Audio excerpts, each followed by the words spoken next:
Heyo, welcome everyone to Today in the Scene. I'm Joe with Indie Arcade Wave. Here on In the Scene, we dive into the arcade space, from arcade owners and operators and just news in the space in general. I've been with Galactic Battleground for about 5 years. We've been showing it at conventions all over the country, and it is an indie game that we really enjoy showing off. We recently went on a tour to Texas, and we came all the way back up through a whole bunch of different states, and we visited an arcade called Arcade 92. We went to the Flower Mound location. They do have two locations. And I have the owner with me today, Michael. He's going to tell us a little bit about the arcade, how it all started, and who he is. So how you doing, Michael? Hey, doing well. Thanks for having me on. Yeah, thanks for coming on. We've been talking for a minute about getting this to happen, and I'm happy that we're able to. Yeah. I mentioned beforehand, we spent a lot of time at Arcade 92 playing pinballs, super fun. I noticed right when you sat down that your pinballs were different, so I knew you were at the other location. Yeah. Stranger Things is one I really love, and I wish I got to play more while we were on the road, but we Yeah. played a lot of pins. So It's a good one. let's just introduce yourself, Michael. Just let us know who you are and what you do. Yeah. So my name is Michael. I am I'm like the owner operator, but also the creator of the concept of Arcade 92. So I tend to be more kind of like the visionary for the arcade, and I curate the games, play a lot of the games. We have a tech crew, but I do a lot of machine repairs and sometimes some renovations as well. Right when we got started, like in the early days, you'd see me behind the bar as like a bartender. But we're past our fourth year now, going into our fifth year for the Mckinney location. We just opened Flower Mounds about 3 months ago. So you don't really see me behind the bar anymore. I've got a good crew here that took a while to establish, but yeah, I'm kind of the kind of big visionary guy of Arcade 92. Yeah, I mean, you mentioned your crew, and I think you do have a good crew. I know we got to spend some time with, I believe it was Tyler and Brandon Oh, at yeah. the Flower Mound location. Played some pinball, played some Galactic Battleground. It was super fun to hang out with those guys and get to know them. Seems like you do have a really solid crew with you. Let's talk about your early video game memories. Like, what is the earliest video game memory that you can think of? Yeah, for sure. So that's actually part of our story. I'll give you the short version. We have our website, just arcade92.com. It has like the Arcade 92 story on it, but I'll definitely give you the short version. So I it was about when I was about 7 years old was my first interaction with a video game, and that would be kind of 1986 ish era, maybe 1987, somewhere in there. I don't remember exactly when. But where I played my first video game was actually at a gas station. So I lived in Tulsa, Oklahoma at the time. We had just moved there. My dad relocated because of a job, and we just went to a gas station. And he gave me some change and said, "Hey, go on and grab yourself a snack." So I went in with a couple quarters, and then I saw at the back of the gas station there's this big cabinet, which I was like, what is that? I had not seen one of those before. So I went back there, and it was Super Mario Brothers by Nintendo. So I popped a quarter into that sucker, and man, I was like immediately like not just like hooked, but it's like I tend to see a lot of patterns. So like on the drive home, like I was immediately thinking like, man, I know exactly that first dang Goomba got me the first time, right? So I know exactly where they are. I remember exactly where the mushroom is. I know exactly where the star power is. I just absolutely loved it. So I had to get back. Now, what's cool is this gas station was right by our apartment that we had just moved into. So when I got home, it was kind of all I could think about. Like I really wanted to get back there and play that game again. So I dug through couch cushions. There wasn't much. We had just moved. So I dug through couch cushions, went through the junk drawer, loaded up my pocket full of some quarters that I could find. And then at 7 years old, climbed the retaining wall behind our apartment complex. And I rushed across 6, 7 lanes of traffic in Tulsa, Oklahoma, basically playing like a real life Frogger, and made it to the gas station. And I kind of, secured funding as I could, just finding quarters. And it wasn't long before my parents figured this out, and they put a stop to it. They were like, "Hey, you're like risking your life to go play that video game." My parents are always very supportive. So what's unique about where this kind of dovetails into why we're even called Arcade 92 is, you think about it, like I'm 7, almost 8 years old, and I'd never seen a video game before. So what had happened was that time period is the time that we kind of call the quiet era of the arcades, because from 1979, which is the year when I was born, to 1983 was like the golden age of the arcades. Like that's when like just billions of dollars were being spent. Basically, the United States of America had adopted this video gaming culture from Japan. But by 83, there was the big video game crash, and it was thought to be like a passing fad. So essentially from like 83-ish to 1992, really, that's where our name comes from. That was the silence or the quiet era. So that's why if you played video games in that time, you probably played them at a gas station, at a grocery store. You probably did not play them at an arcade because nearly all the arcades had gone out of business by that time. And again, that's where our name comes from, is Arcade 92. I can go into the specifics, but generally that's when America got its second try, a second shot at the video game culture, and it worked. And that's why we have the multi-billion-dollar gaming industry that we have today. It didn't end up being, there was a real possibility that the video game culture would have exclusively stayed as a Japanese thing. But now the United States is right there along. Like this, we're the two main countries that have a gaming or gamer culture, and it's around 92 that the term gamer even started being used. So, anyways, that was my first time to play, which again was during a quiet time. But thankfully my parents again, they were very supportive. So they got me. People were literally throwing their Ataris in the trash can. Like they thought, like, this is over. Like we want nothing to do with this anymore. So my dad had a real good friend who was literally throwing his Atari in the trash. And my dad said, hold up, let me give that to my son. So he gave it to me. And I still remember it, man. It's this blue bag, maroon straps on it. I opened that sucker up. There's an Atari in there. There's like 30 games, like Defender, Space Invaders, all the games that I missed, right? Because Space Invaders came out. I was literally 1 month old. Pac-Man. So I got to kind of relive that era that I missed, and have been a gaming nerd ever since. So yeah. Yeah, I love that. I think that's a really cool way to find it. I've heard so many stories of people, playing in like the bodega or the YMCA or Kroger's was the most recent one I heard. Like just all these random places where you would never think you'd find an arcade game, but they had them. So we have a game called it's Off-Road. Mm-hmm.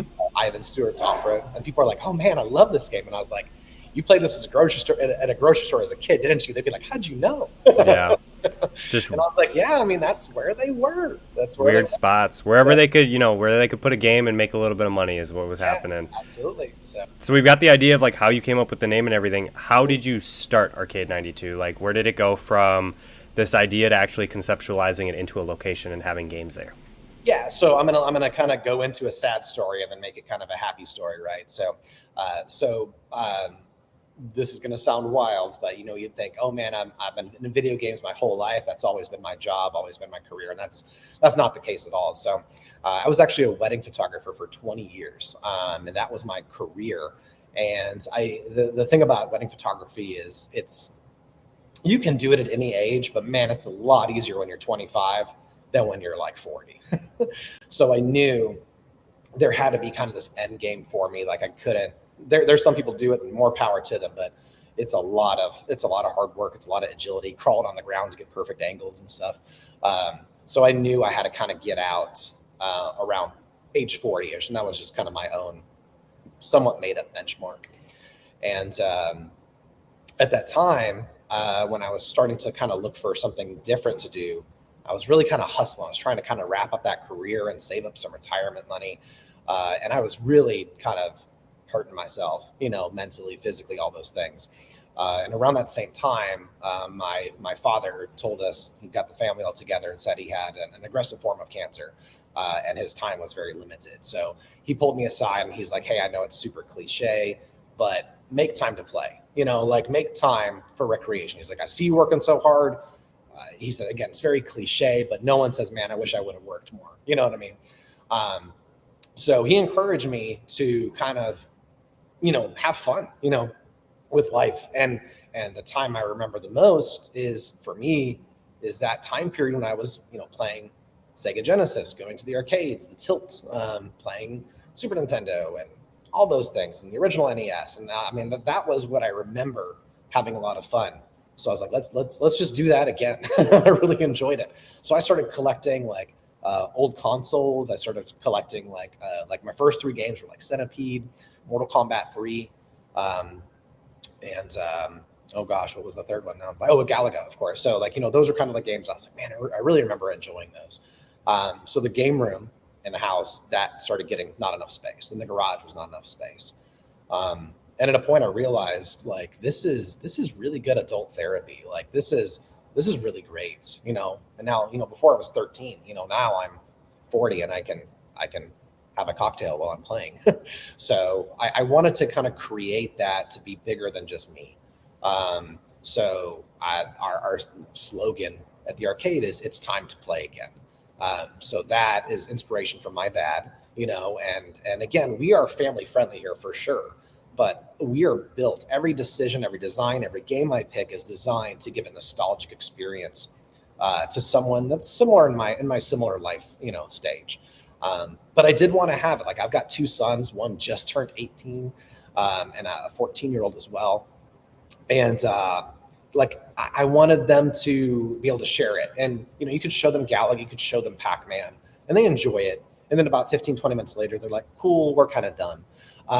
So I wanted to create Arcade 92 to be a multi-generational gaming experience. So when you get here, you'll find games from 40 years ago, you'll find games from 40 days ago, right? So we do have an esports lounge here as well. It's very unique to us. So, we have, Call of Duty, we've got Fortnite, all the kind of modern games, and then combining that with all the retro games as well. So somebody like me can bring their family, bring their kiddos. We've got cocktails at the bar.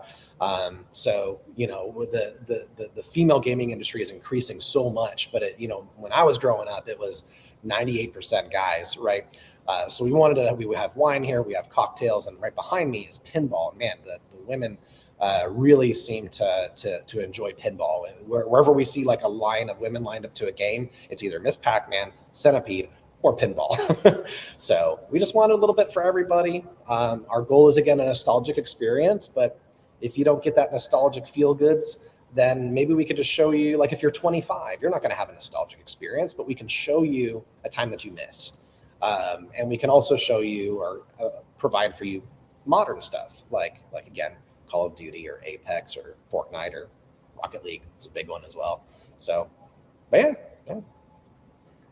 Yeah, I think you guys did an incredibly good job with that, honestly. Like you have, if I'm remembering correctly, you had like 4 rows at Flower Mound of like retro classic stuff, and then like probably like 12 or 14 pinballs that were all really, really good pinballs. And then you had like Guitar Hero and some driving games that were more recent, and like Halo Rogue, or what is the Squadron one? Fire Team Raven. Team Raven. Yeah. So you had like some current stuff, some old stuff, plenty of space to sit down. You had old consoles. It was a really solid layout. There were different kind of sections for everything, but it all flowed together really, really well. And I'm just curious about the financial freedom that having the bar and having food options brings you guys, because I've talked to a lot of arcade owners that are running just exclusively arcades, and there just isn't as much profit on that end. There's a lot more profit when you bring in the alcohol and you bring in the food to kind of give you freedom to buy games that maybe other places can't get. So what kind of financial freedom has that given you, and how much do you think that has shaped like your wide array of games? Yeah, so it does. It does have, some good profitability to it, of course. But for me, like it was never like not an option, because again, it's like I wanted to have the perks of being a 40-year-old or perks of being a 30-year-old or whichever, because that's how it was in the garage, right? So there's just something to reliving your childhood while having an old fashioned. Or while having a beer or whichever. So I think even if there was like, let's just pretend in an alternative universe there was not a lot of profit in like, alcohol, I would still do it, right? Just because, again, for me, it was like really part of that whole experience. So in Texas, you're required to serve food if you're going to serve alcohol. So there's if you come to Texas, there's a lot of places that are arcades that have bar, and they have food, but they may not. Sometimes you could tell they didn't put a lot of emphasis on their food, like they're just trying to meet the minimum requirements of the law. And my kind of idea is like, hey, if we have to offer food, let's try to do really good at it. So, I'm not going to say we rival like a steakhouse or anything like that, but we do get a lot of compliments like, hey, for an arcade, your food's pretty dang good. And that's kind of you would think that's like maybe like a veiled insult, but that's not the case. Like again, I'm not gonna, you're not gonna find a rack of lamb here. But we've got pizza, we got burgers, we got wings. And we try to do good. We have limited space, very limited space, but we try to do our best to offer something good to eat. Now, as far as like our bar goes, so obviously we have beer, we have wine, we have ciders, but honestly, one of our unique niches is that we have gaming inspired cocktails. So we have 21 different cocktails that were inspired like by some game. And my bartenders love it when I do this because I bring them over to a game and I was like, hey, I want you to, let's play this game together. And I want you to make it a cocktail based on Centipede, based on Mortal Kombat, based on whatever. And we've got I've got a great bar manager here. She does an amazing job, just literally starting from scratch and creating some amazing, amazing cocktails. Now, as far as like arcade, like more games, like, I don't know. I don't know if I could say that because I have food and beverage, I now have extra money to buy food and games. Like, again, it was one of those things that in the original model, like it was non-negotiable.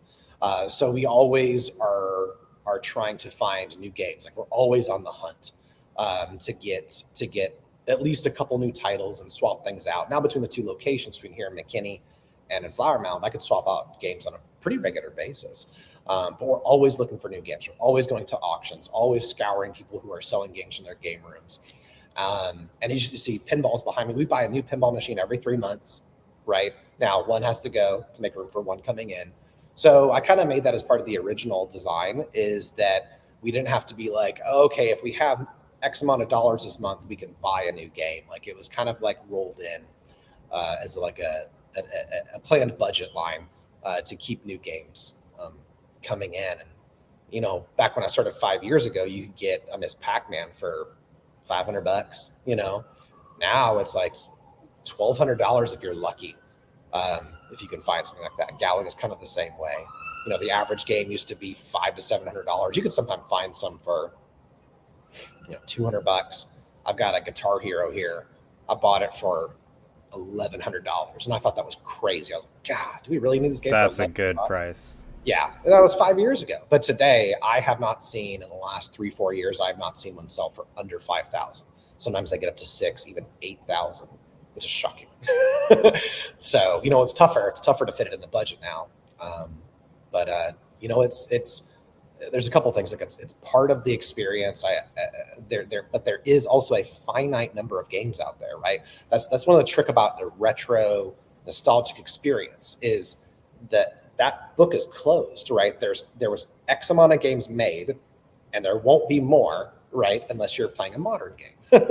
So at some point, you literally just kind of like, okay, we bought everything there ever was. And thankfully, it's a pretty long list, but you end up having to get more and more obscure. People want to play the Pac-Man, they want to play the Galaga. So if you get, hey, I got Snow Bros, be like, cool, never heard of that, right? So it's tricky because you're trying to give people that nostalgic experience, but you're also trying to show them the things that they missed.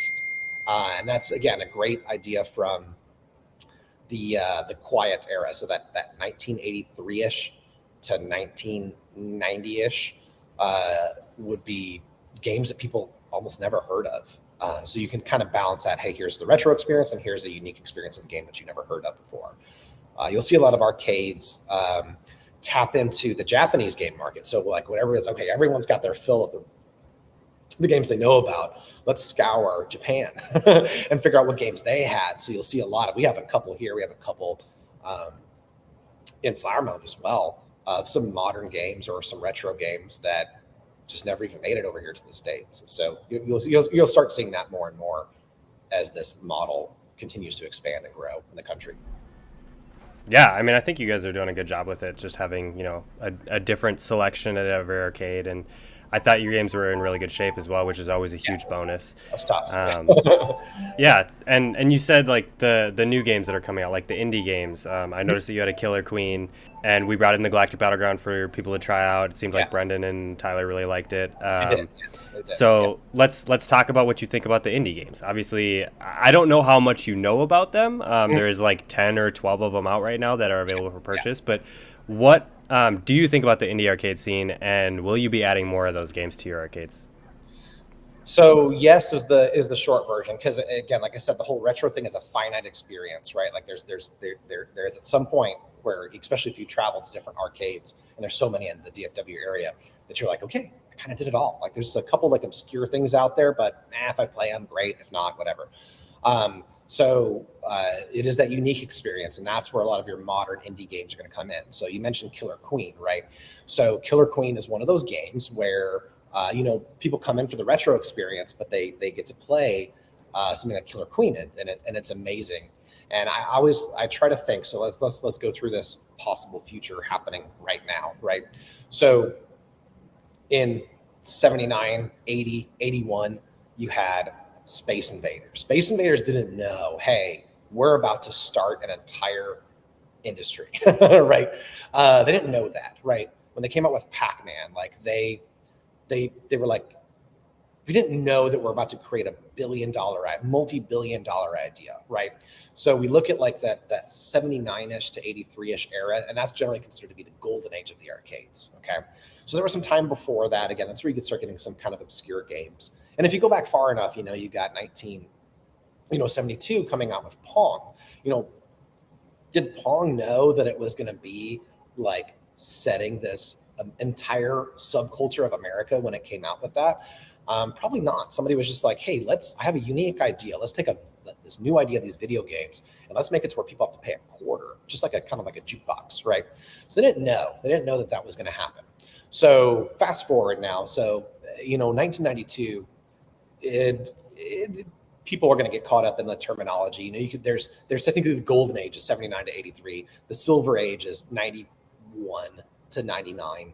And then the bronze age is kind of like basically between Pong and 99, somewhere in there. Most of the games almost nobody's heard of, because again, it was kind of a whole new industry. But in 1992, the best way I can word it is, it was again a Japanese company that gave the arcades another shot. It was Teenage Mutant Ninja Turtles by Konami. They were like, hey, people are staying at home. They're playing their NES. They're playing their Genesis. How can we get them back into the arcades again? And they created Teenage Mutant Ninja Turtles, which was a 4-player game, right? Like that blew everybody's mind. You could all 4 at the same exact time cooperatively play at a very popular cartoon and TV show at the time, and eventually a movie, multiple movies now. So then after that, people started getting intrigued by the arcades again. So then Street Fighter 2 came out in 1991. And the way I could put it is like TMNT was like the bunch of firewood, right? And then in 1991 comes Street Fighter 2. That's like a bunch of lighter fluid. And then October 1992, you've got, 1991 was Street Fighter 2. Then you got Mortal Kombat comes out in October of 92, and that was the lighting the match, tossing the fire, and now we've had this amazing gaming industry ever since, where the gaming culture is well seated into the gaming culture. Okay, so here's where I'm going with all that, okay? If Pong kind of started it all, technically, right? And then if there was Space Invaders, Pac-Man, that kind of started that golden age. Teenage Mutant Ninja Turtles, Street Fighter 2, Mortal Kombat, that started the golden age. What if right now we're in the next golden age of the arcades, right? Who's going to get credit for starting it, right? And that's going to be an indie game. Is it Killer Queen? Is it something else, right? Because like it doesn't necessarily have to be the first, but what 10, 20 years from now, if we are in a new golden age of the arcades, what 1 or 2 games is going to get credit? So that's why, yes, we really like bringing in some indie games, some modern games, because today's modern games is tomorrow's retro games, right? So if you're 20 now playing Galactic Battlegrounds, when you're 30, you're going to walk in and be like, holy crap, I remember that game, right? So now you can have a nostalgic experience. I mean, what kind of hurts my heart a little bit is the fact that PlayStation 4 is becoming retro. What? Like that's hard to deal with. So, but like I said, today's modern is tomorrow's retro. So who's going to get credit for starting the next wave? So there you go. Yeah, I think that's such a good point. Yeah. Because obviously, like Killer Queen came in and like was really the first indie that Yeah. published and made the game. But now there's so many more people producing that, maybe a different game catches on Yeah. or just ends up in more arcades or is more accessible to arcade owners. Because the price tag is always the biggest thing, right? It's hard to bring something like that in. But the last question I have is just what you learned from your first location that made it easier to open your second location. Like, what did you really notice when you opened Mckinney that you were like, I'm going to do this differently for Flower Mound to make it easier on myself in the future? So I can actually answer that in two ways, like what we changed, what we did in McKinney, and then what we did in Flower Mound. And the reality is, I would like, here's the oversimplification. You got to be bigger, right? So here in McKinney, we're just a little bit under 5,000 square foot. In Flower Mound, we're right at 7,000 square foot. So you would say, okay, and then there's other arcades like in the DFW area that are 25,000 square foot. So that's starting to rival things like your more modern arcades, ticket redemption kind of places, that they're like 25,000 to 50,000 square foot. So you could say, okay, let's go bigger, right? But the real lesson is that you've got to constantly keep a pulse on what your customers want, what they're looking for, and then realizing too, like, what is your primary goal, like. If you're trying to create a nostalgic experience, you really don't need a lot of square footage to do that, right? But if you're trying to create a unique experience as well as a nostalgic experience, then you kind of got to have that extra square footage to have both modern and retro games. So, like I said, I could say, hey, on face value, just go bigger, go bigger, go bigger. But when do you just become like every other modern arcade that's out there? Like, when do you just you started with something so unique that now you're just white noise. You're just a slightly different version of what already exists. It's like we're a free play model. You come in, you pay your $12 here, $12.99 in Flower Mound, get your wristband. At what point do you just become so big? You're like, man, I guess we're just going to do card swipes. And now, how are you different? So the only answer to that question is, what do the people want? And I have my vision. And there's, as any entrepreneur, you have to balance from what is my vision, but what do the people want? And you kind of got to split that 50-50. If you just always give the people that they want, you've lost your vision. And now what's the point? It's just a job, right? But the other flip side is you're like, no, this is my vision. I will not budge. And then if that's not what they want, then they don't come in. So you're sitting here with your vision perfectly intact and a completely drained bank account. So really, again, the lesson learned is just, it's the same thing. We when we started McKinney, I went around to arcades across the country, just doing some research. And I was like, what is it they're doing right here? What is it they're doing wrong? But again, that's a kind of a pompous thing to say, because what you think they're doing wrong may be part of their vision that they're not willing to give up on. Right. So you can say, oh man, that place, all they do is they offer cheap beer, but what if that is their vision? Hey, I want to put a bunch of old arcades, and I want to scour the world for the cheapest beer I can find. Right. That may be part of their vision, and that's fine. So, stick to your vision, but also balance that with giving the people what they want. And then, so like, for example, behind me right now is all modern pinball machines. And in my original design, I wanted pinball machines from the 90s. That's what I really wanted. But those suckers just could not handle the abuse. These things were designed to be like $2, when you get 3 balls.